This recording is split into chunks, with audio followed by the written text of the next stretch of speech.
She was certain I'd return. I wasn't sure the truth ever existed.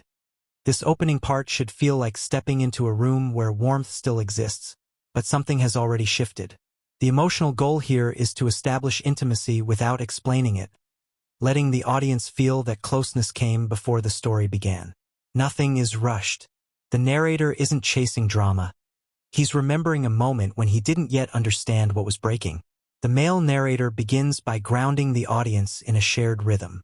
He talks about how being with her never felt loud or demanding. It was made of small things.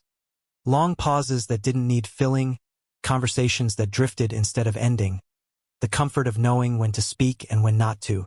He notices how she listens more than she talks, how she tilts her head slightly when something matters, how her smile arrives slowly, as if it has weight behind it. Without stating her age, her maturity is felt through patience and control, the way she carries herself like someone who has learned restraint the hard way. Sensory details should do the work.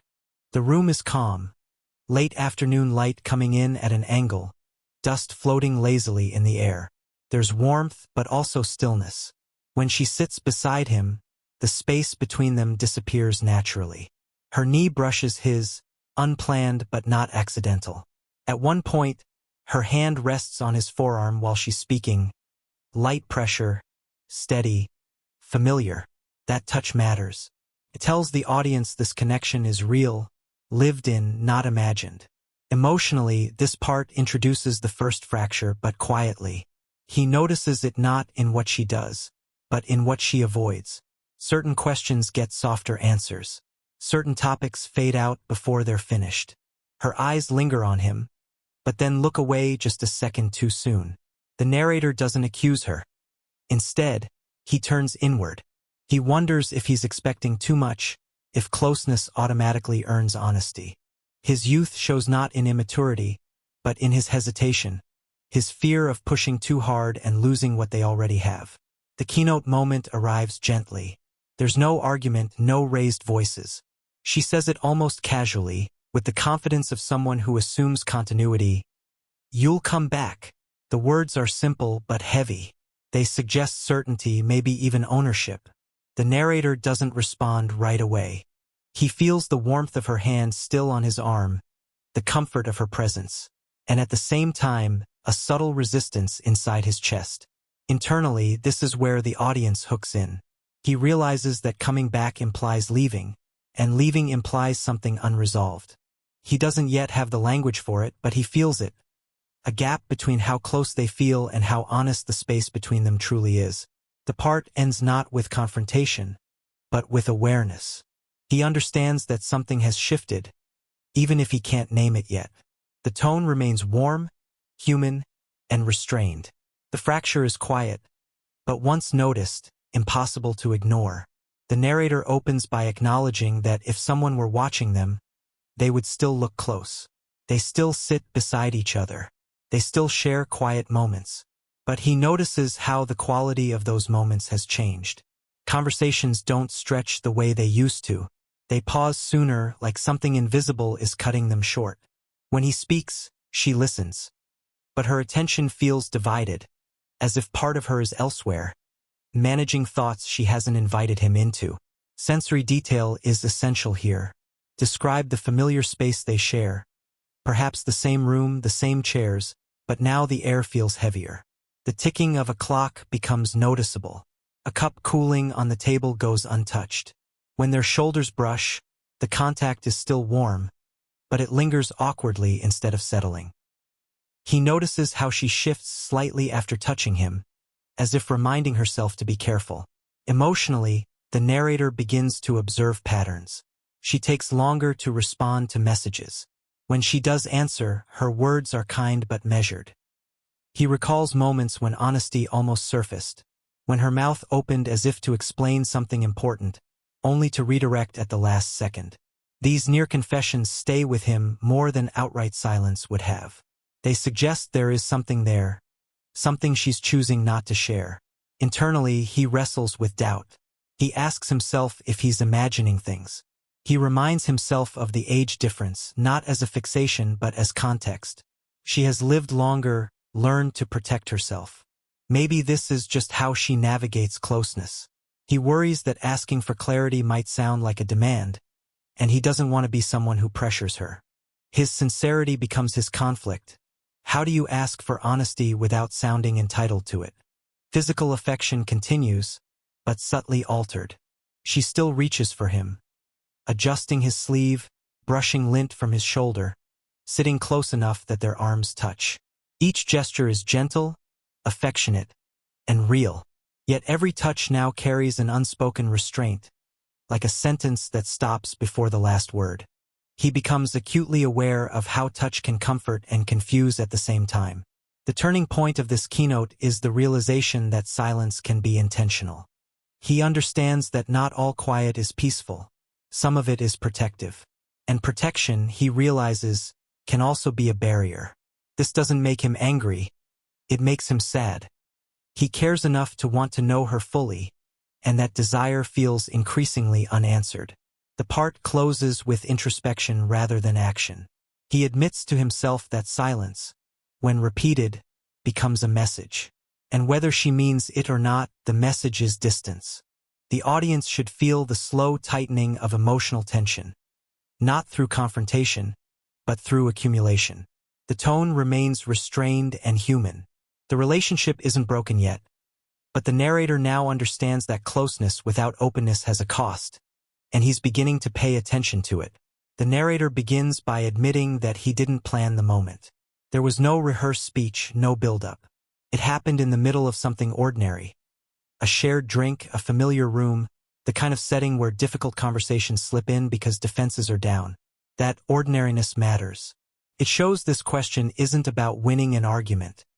It's about wanting to understand. He describes watching her closely before speaking. The way she wraps her fingers around a mug, using the warmth more for grounding than comfort. The way her shoulders lift slightly when she inhales, as if preparing for something. These details signal that she already knows what's coming, even before he asks. When he finally speaks, his voice is calm, careful. He doesn't accuse her of lying. He tells her how it feels, how certain pauses linger, how some truths seem to hover just out of reach. Her reaction is immediate but restrained. She doesn't pull away, but she doesn't meet his eyes either. There's a moment where she reaches for his hand, almost instinctively. Her touch is steady, reassuring, the kind that says I'm here. That physical reassurance contrasts sharply with the emotional uncertainty that follows. When she answers, her words are gentle but incomplete. She offers explanations without conclusions, reasons without clarity. This is where her vulnerability surfaces, not as confession, but as fear. She admits she's cautious. She's learned, through experience, that honesty can have consequences. She speaks about judgment, about timing, about things being more complicated than they appear. She never says she doesn't care. In fact, her body language suggests the opposite. But she also doesn't say everything. The truth remains partially veiled. Internally, the narrator feels torn. He recognizes her fear and doesn't dismiss it. He understands that her life carries weight, history, expectations he hasn't had to face yet. This is where the age difference shows, not in numbers but in emotional armor. She has learned how to survive by withholding. He is still learning how to stay without losing himself. There's a brief, quiet moment of closeness after her explanation. They sit there, hands still connected. The contact is warm, grounding, sincere. He wants to believe that this is enough, that patience will eventually lead to openness. But another part of him begins to accept a harder truth. Affection cannot substitute honesty forever. The keynote ends with his internal realization. He understands that asking the question didn't solve anything, but it changed him. He crossed a line inside himself. He proved he was willing to risk comfort for clarity. And now that the question has been asked, it can't be unasked. The tone remains tender and restrained. No voices are raised. No ultimatums are given. But the emotional landscape has shifted. The audience should feel that something irreversible has begun. Not a breakup, but an awakening. The scene opens with a sense of repetition. They are together again in a familiar space, doing something routine, almost comforting. That familiarity makes what comes next feel heavier. She speaks with the same quiet certainty she's used before, the kind that assumes continuity without needing to confirm it. Her tone is gentle, almost reassuring. When she says it again, "You'll come back." This time, the words don't land softly. They feel final, like a conclusion she's already reached on her own. The narrator feels the shift immediately. He notices how her confidence contrasts with his growing discomfort. He doesn't respond right away. There's a pause long enough to feel the weight of the moment. He becomes aware of the room. The still air, the way sound seems muted, the distance between them that wasn't there before. They are close physically, but something essential has already pulled away. When he finally speaks, his voice isn't raised. It's steady, almost tired. Not from her, but from carrying uncertainty alone. He says the words that have been forming quietly inside him. To what? A lie? The question isn't an attack. It's an invitation to honesty, even if honesty hurts. The way he delivers it matters, soft, deliberate, and undeniably final. Her reaction is immediate and visible. The certainty in her expression falters.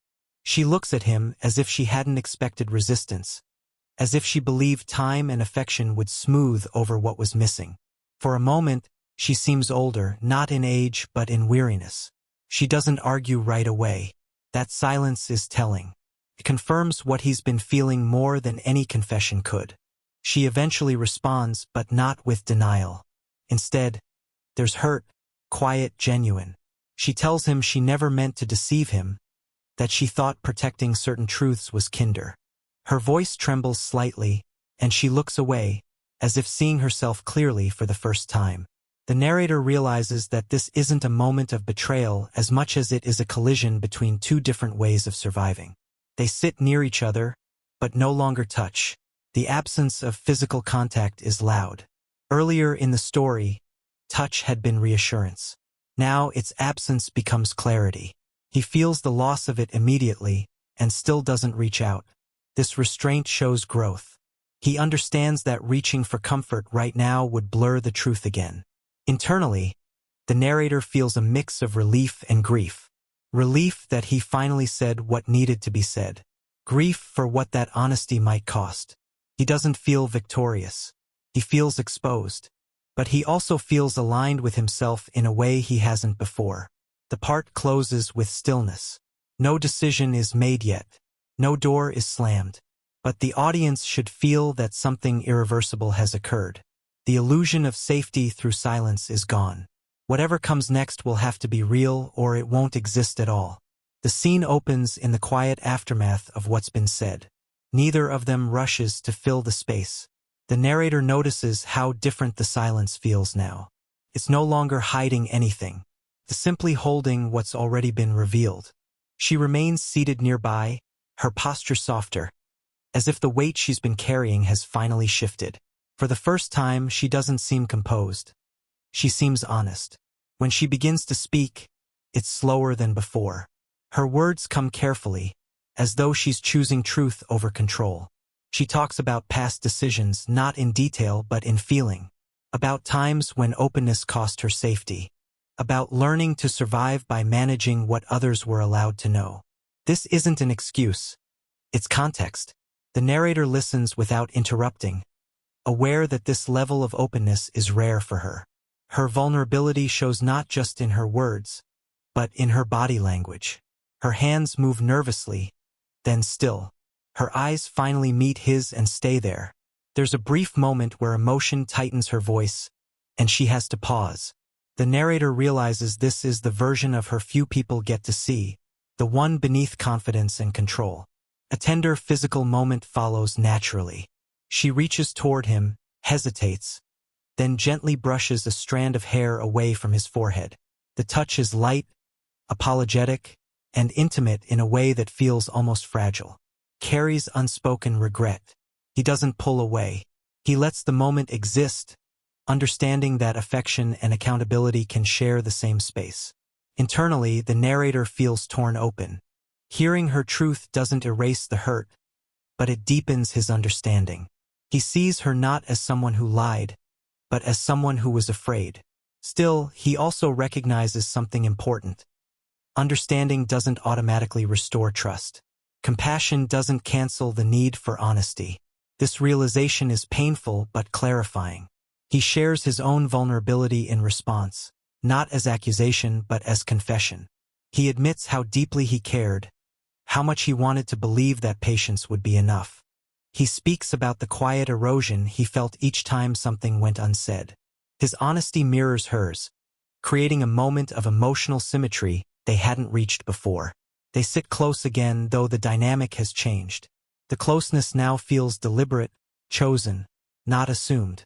There's comfort in it, but also awareness. They both understand that this moment, however sincere, may not be enough to bridge what's been broken. The keynote ends with mutual recognition. They see each other clearly, for the first time without illusion. There is no villain here. Only two people who wanted the same connection but approached truth differently. The audience should feel a deep, bittersweet tenderness, knowing that vulnerability has brought them closer even as it clarifies the distance between them. The tone remains restrained, warm, and honest. This is the emotional heart of the story, where love is real, but no longer uncomplicated. The narrator begins by acknowledging how tempting it would be to stay exactly where they are. The room is familiar again, the emotional closeness restored in a fragile way. There is comfort in her presence, in the way she looks at him now, open, unguarded, almost hopeful.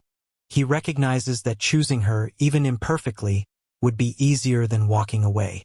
That realization scares him, because ease is what kept him silent for so long.